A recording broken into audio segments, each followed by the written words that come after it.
Welcome to this channel. तो आज इस चैनल पे लॉन्ग वीडियो आ रही है जिसपे मैंने 6 क्वेश्चन लिए हैं। मिसलिनियस क्वेश्चन है, एसएससी सीजीएल में पूछे गए क्वेश्चन हैं। तो ये क्वेश्चन है, चलो सॉल्व करते हैं, देखते हैं। ठीक है, तो पहला क्वेश्चन आपके सामने है प्रॉफिट एंड लॉस का। दूसरा क्वेश्चन है सिंप्लीफिकेशन का। तीसरा क्वेश्चन है एक नॉर्मल कैलकुलेशन का।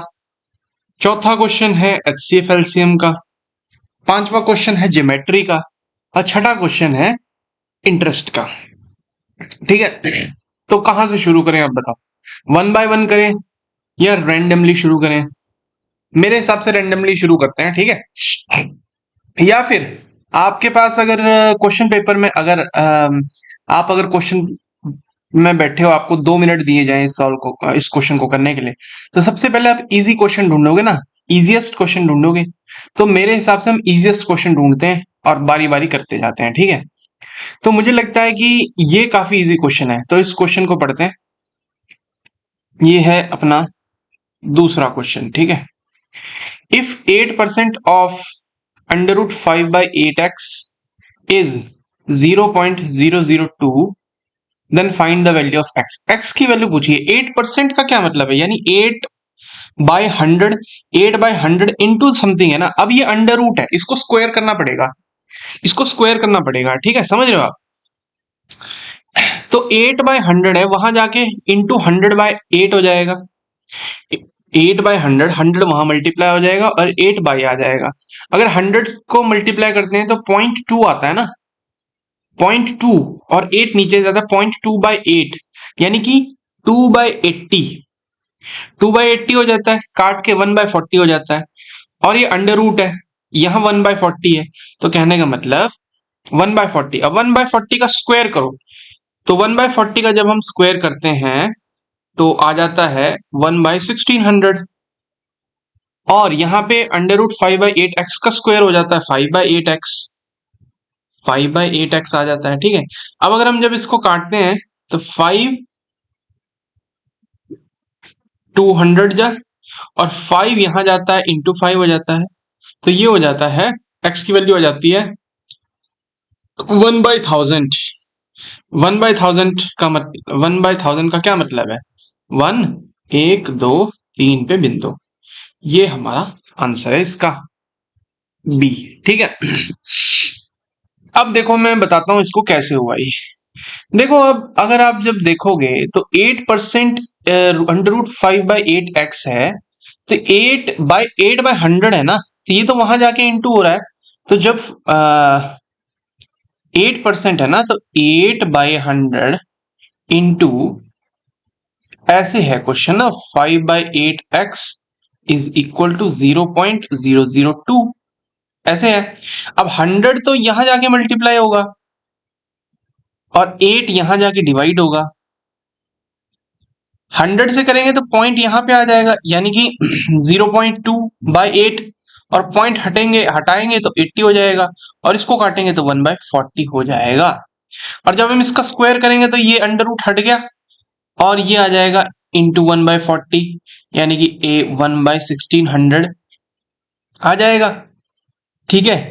और 8, और x की वैल्यू 8 से काटेंगे तो ये 200 हो जाएगा, और 5 यहां जाएगा तो ये आ जाएगा 1/1000 x की वैल्यू, जो कि ये होती है। समझ में आई? चलो अब आगे क्वेश्चन बढ़ते हैं, अब इजी वाला और देखते हैं। दूसरा ये तो हो चुका है, अब देखते हैं नेक्स्ट क्वेश्चन कौन सा है, ठीक है। तो नेक्स्ट क्वेश्चन है हमारे पास, इजी वाला देखते हैं। इजी वाला देखो, ये कैलकुलेशंस वाला है, थोड़ा सा लग रहा है कि हम इसे कर सकते हैं, इजी लग रहा है काफी। एचसीएफ एलसीएम ऑफ नंबर, ये भी इजी है। Certain some of money becomes 3 times, ये इंटरेस्ट का क्वेश्चन है। चलो इंटरेस्ट का क्वेश्चन कर लेते हैं, ठीक है। आते हैं नंबर 6 क्वेश्चन पे, एक कर चुके हम। A certain some of money becomes 3 times of itself in 16 years. 16 साल में 3 गुना हो रही है, यानी अगर 100 रुपीज 100% थी तो वो 300% हो गई। 200% सिंपल इंटरेस्ट की बात हो रही है, याद रखो। तो 200% सिंपल इंटरेस्ट मिला है 16 साल में, 200% मिला है। In how many years does it become double of itself? 100% interest कितने टाइम में मिलेगा?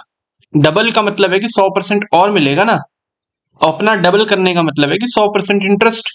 तो अब एक बात बताओ, एक का 3 गुना हो रहा है, यानी 100% का 300% हो रहा है, 200% इंटरेस्ट मिल रहा है 16 साल में, और 100% इंटरेस्ट मिलेगा 8 साल में।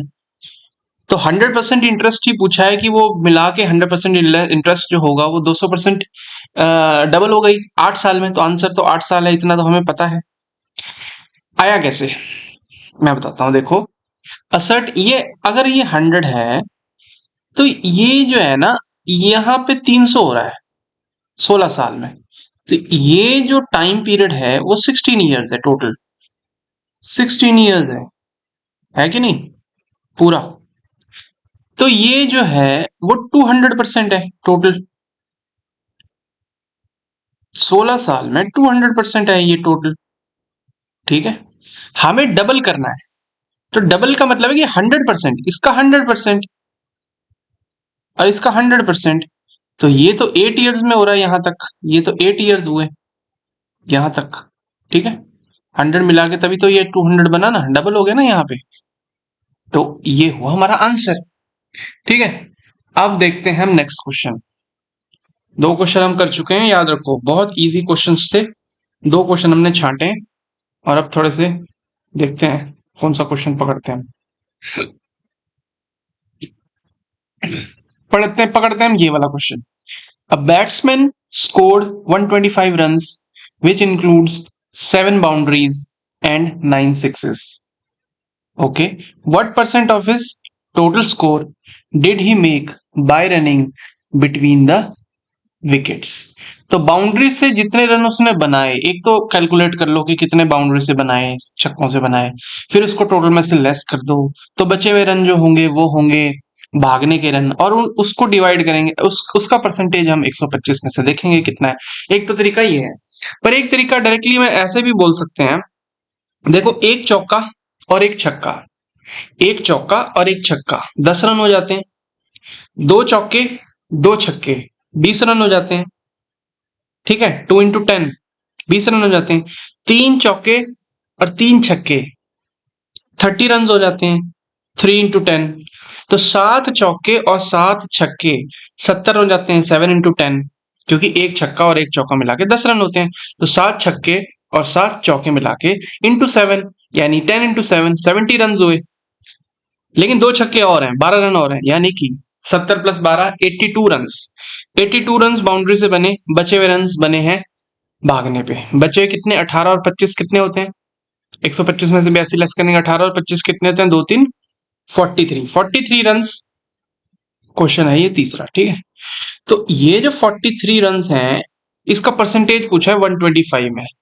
कैसे करेंगे? एग्जाम में इंटू 8 कर देंगे, आ जाएगा 8 into 4 320 + 24 344 बाय इंटू 8, यहाँ पे 1000 हो जाता, 100/10, यानी ये हमारा आंसर है। आया कैसे मैं बताता हूं, चिंता मत करो अभी। ठीक है, ये आंसर है।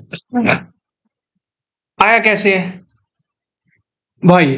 देखो, एक एक बाउंड्री और एक छक्का मिला के 10 रन होते हैं। ठीक है, तो 7 बाउंड्री और 7 छक्का मिला के इतने रन होंगे 70 रन। ठीक है, लेकिन प्लस 2 छक्के भी हैं, यानी 12, यानी 82 रन है। ठीक है, टोटल बाउंड्री से 125 में से 82 लेस करेंगे, नहीं, 18 और प्लस 25 43 रन। 43 रन जो हैं वो लिए गए भाग के, और ये 125 का कितना परसेंटेज? अगर हम इसको इंटू 8 करते हैं तो हो क्या जाता है, यहाँ पे तो ये हो ये तो हो जाता है 344, और ये हो जाता है 1000। परसेंटेज में पूछा तो इंटू 100 करेंगे, ये हमारी वैल्यू आ जाती है करेक्ट। ठीक है, तो इस तरीके से कर सकते हैं। आगे बढ़ते हैं। तो मैंने काफी इजी तरीके से आपको बता दिया है, अब आगे बढ़ते हैं। ठीक है, इजी वाला करते हैं। ये वाला। The HCF and LCM of two numbers are 4 and 168 respectively. If the numbers are between 20 and 30, find the sum of the numbers. HCF और LCM जो दो नंबरों का है वो इतना है, नंबर जो दो है वो 20 और 30 के बीच में है, तो उनका सम पूछा है। सबसे पहले तो देखो एक बात है, अगर HCF और LCM दिया है ना, इन दोनों का प्रोडक्ट जो है HCF हाईएस्ट, सबसे हाईएस्ट कॉमन फैक्टर क्या है, कॉमन फैक्टर क्या है, मतलब दो नंबर हैं, हाँ ठीक है। तो HCF और LCM का जो प्रोडक्ट होता है ना, वो टोटल नंबर का प्रोडक्ट होता है। ये मैं बात कर रहा हूँ क्वेश्चन 4 की। HCF इंटू जो LCM होता है वो नंबर का मल्टीप्लीकेशन होता है। HCF है 4 इंटू 168, ठीक है। तो प्रोडक्ट क्या होगा नंबरों का एक्स वाई का, वो होगा यही ना, यही होगा। तो इसको तोड़े तो 2 इंटू 2, अब इसमें 8 को अलग कर दें तो 8 इंटू 2 इंटू 1 21, 8 अगर कर दें अलग उसके बाद बच जाता है 21, तो 3 इंटू 7 बच जाता है, ठीक है। तो यही प्रोडक्ट है नंबरों का भी।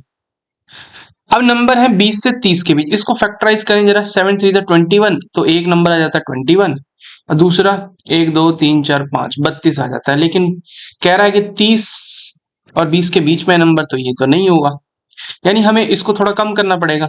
तो अगर मैं 7 4 या 28 ले लूं, 28 ले लूं और बचा बाकी कितना, 8 इंटू 3 24, बन गई ना बात। 20 और 30 के बीच में नंबर है, पूछा है इनका सम, तो 24 और 28 कितना, दो दो चार 52, 52 हमारा आंसर हो गया। ठीक है जी, बन गई बात। इस तरीके से बनाएंगे हम बात। चलो अब आते हैं हम नेक्स्ट क्वेश्चन पे। अब आते हैं प्रॉफिट वाले क्वेश्चन पे। ये a fruit seller buys more fruits at the rate of 5 for rupees 12 and an equal number more at 7 for rupees 12. He sells his whole lot at 12 for rupees 24. What is percentage loss or gain?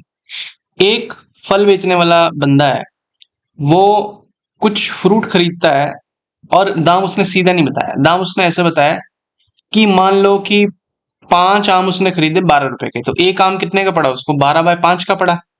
12/12 रुपए को 5 से divide कर देंगे, एक आम की value आएगी। और उतने ही अमाउंट, मान लो इसने अगर यहाँ 10 आम खरीदे तो यहाँ भी 10 आम खरीदे, लेकिन रेट का फर्क था। रेट ये था कि 7 का प्राइस जो है वो 12 रुपए था, तो एक का कितना हुआ, 12/7। और वो बेचता है पूरे लॉट को, जितने भी उसने खरीदे बेचता है 12 फॉर 24 में, 24 रुपए में बेचता है 12 को, यानी 1 रुपए, यानी एक आम वो 2 रुपए में बेच रहा है। ठीक है, मतलब अगर आपने इसमें ऐसे करने लग गए, या 1 रुपीज लेके चले आप, या X रुपीज लेके चले, या आप 100 रुपीज लेके चले, तो आपका तो ये गया, क्वेश्चन गया आपका, पूरा का पूरा खत्म हो गया मामला। ठीक है, तो इसको करना कैसे है, इसको ऐसे करना है कि इसको हम ऐसा नंबर, सुटेबल नंबर लेंगे कि जो इजीली कैलकुलेशन में हमें हेल्प करे। कैसे करेगा, देखो 5 खरीद रहे हैं ना, और यहाँ 7 खरीद रहे हैं, इन दोनों का एलसीएम होता है 35, तो हम 35 आम खरीदते हैं, यहां भी 35 आम खरीदेंगे और इधर भी 35 आम खरीदते हैं। तो 5 का 12 रुपए है, तो इंटू 7 करेंगे, 35 का इंटू 7 हो जाता है, इंटू 7 हो जाता है। एग्जाम टाइम में बताता हूं मैं कैसे करूंगा, ठीक है, एग्जाम में मैं कैसे करूंगा मैं आपको पहले भी ये बताता हूँ। ठीक है, तो 35 हो गए, तो यहाँ 7 इंटू 7 करना पड़ेगा और यहाँ इंटू 5 करना पड़ेगा, यानी 7 5 12, 12 इंटू 12 144। तो 144 रुपए मेरे को कॉस्ट पड़ी भाई, सिंपल बात, कॉस्ट पड़ी मेरे को 144 रुपए। ठीक है, 70 आम की 35 यहाँ खरीदे 35। He sells his whole lot at 12 for 24, 2 रुपए में एक आम बेच रहा है, तो सेलिंग प्राइस मेरे को पड़ा, सेलिंग प्राइस मेरे को पड़ा भाई 2, 70 आम का 2 इंटू 7 140। लॉस पड़ा मेरे को 4 रुपए का, तो ये है हमारा लॉस। अब बताओ जी, ये पूछा लॉस, तो ये है हमारा लॉस। ठीक है। अब इसको कैसे करें? इसको ऐसे करेंगे, 4 2 ज़ा 12, दो 4 6 ज़ा नहीं 4 3 ज़ा 12, ठीक है, ये हो गया 36। उसके बाद करेंगे हम 4 9 ज़ा और 4 25 ज़ा। फिर करेंगे हम 9 2 ज़ा 18 और 7/9% हमारा आंसर है। 7/9% हमारा लॉस। अभी आया कैसे मेरे भाई? सिंपल बात है, देखो 5 आम को हमने 12 रुपए में खरीदा, तो एक आम की कॉस्ट पड़ी 12 रुपए/5। और एक और बार हम सेम अमाउंट आम, सेम नंबर ऑफ आम खरीदे। एक बार खरीदे हमने 12 रुपए के, लेकिन इस एक एक आम इतने का पड़ा, तो मैं कहता हूँ 35 आम खरीदो, इंटू 7 करना पड़ेगा। यानी अगर आप 10 आम खरीदते तो 12 रुपए और देने पड़ते। ठीक है, 5 5 5 5 5 5 12 12 12 12 12, तो 7 टाइम्स करेंगे तो हम 35 आम खरीद लेंगे। और यहाँ 5 टाइम्स खरीदेंगे तो 5 गुना पैसे भी देने पड़ेंगे। तो टोटल मिला के हम क्या देख रहे हैं? हम देख रहे हैं कि हमने जो 70 आम खरीदे और इतने रुपए दिए, 12 × 7 + 5, 12 × 12, हमने इतने रुपए दिए 70 आम के लिए। क्या ये कॉस्ट प्राइस, ये वाला। ठीक है, कॉस्ट प्राइस निकाल ली। फिर उसके बाद हमने बेचा कितने में? 24 रुपए में 12 आमों को। तो एक की कितनी पड़ी? 1 रुपए, 2 रुपए पर आम की। 70 की कितनी पड़ी? इंटू 70, यानी कि 140 रुपए, यानी कि सेलिंग प्राइस, यानी कि ये। अब हमने 70 आम तो खरीदे 144 में और 70 आम बेचे 140 में, तो 4 रुपए का लॉस हुआ हमें। और उसका हमने परसेंटेज निकाल लिया 4/144 × 100। यानी एग्जाम में तो आपको सिर्फ यही पार्ट करना था, ये मैंने आपको समझाने के लिए बताया।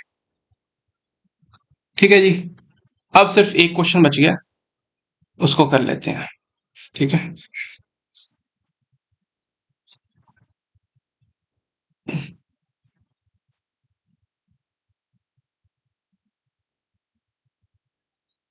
क्वेश्चन नंबर 5, ये वाला क्वेश्चन रह गया। A wire bent in the form of a square encloses an area of 1936 centimetre का स्क्वायर।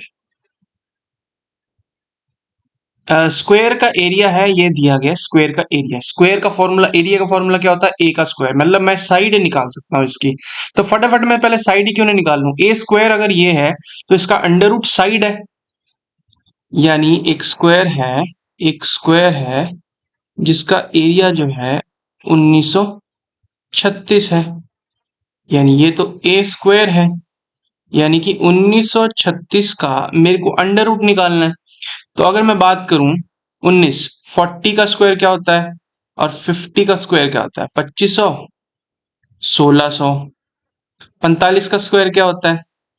20 25। तो इससे नीचे का है, यानी ये 44 का होल स्क्वायर। 44 का स्क्वायर होगा या तो ये 46 का स्क्वायर होगा, क्योंकि 45 का स्क्वायर 2025 होता है और ये उससे नीचे है, तो यहाँ पे होगा ये 44 का स्क्वायर होगा। ठीक है, यानी कि ये 44 आ गई साइड, 44 44 और 44। उसके बाद if the same wire is bent so as to form a circle, अब इसका हमने सर्कल बना दिया। Then find the area enclosed by the circle. अब अगर हमें इसका, इस लाइन का, तो सबसे पहले तो पेरीमीटर क्या हुआ? ये लाइन की लेंथ क्या हुई? 2πr, 2πr क्या होगा? इसका पेरीमीटर होगा 44 × 4 होगा, 44 × 4 होगा, क्योंकि ये लाइन बनाई है ना, ये जो हमने वायर है इसका, इसकी लेंथ और इसकी लेंथ बराबर है। इसकी लेंथ क्या है? पैरामीटर इसका, और इसकी लेंथ क्या है? 2πr। तो ये गिवन है, तो 12 × 2 34 गया, तो r आ गया यहाँ पे इंटू 7, यानी 28। आर की वैल्यू आ गई यहाँ पे 28। ठीक है, अब इसका एरिया पूछा। एरिया होता है पाई आर स्क्वायर, यानी कि 22/7 इंटू 28 इंटू 28 74। 28 का डबल 56 का डबल 112, 112 इंटू 2 224 इंटू फिर 11 आ जाएगा 4642 सेंटीमीटर स्क्वायर, जो कि पूछा है। ये इसको मैं थोड़ा आपको डिटेल में बताया। इसको शॉर्टकट में यही है कि इसमें हम फटाफट से इस पार्ट को हम फटाफट करते हैं, इस पार्ट को हम फटाफट करते हैं, और ये सब मेंटल कैलकुलेशन है। 1936 का जो है अंडर रूट है वो आप मेंटली बता दोगे 44 है। फिर पैरामीटर लिखोगे आप चुपचाप, यहाँ पे 44 इंटू 4 इंटू 7 पैरामीटर है, और 2 पाई आर फटाफट करोगे, 2 इंटू 20 इंटू 7 इंटू आर की वैल्यू फटाफट आ जाएगी 28। और अगर हमें आर की वैल्यू आ गई तो हम एरिया की वैल्यू निकाल सकते हैं, पाई आर स्क्वायर। तो 22/7 into 28 into 28 answer. I hope कि आपको बहुत मजा आया होगा। मिलते हैं अगली वीडियो में।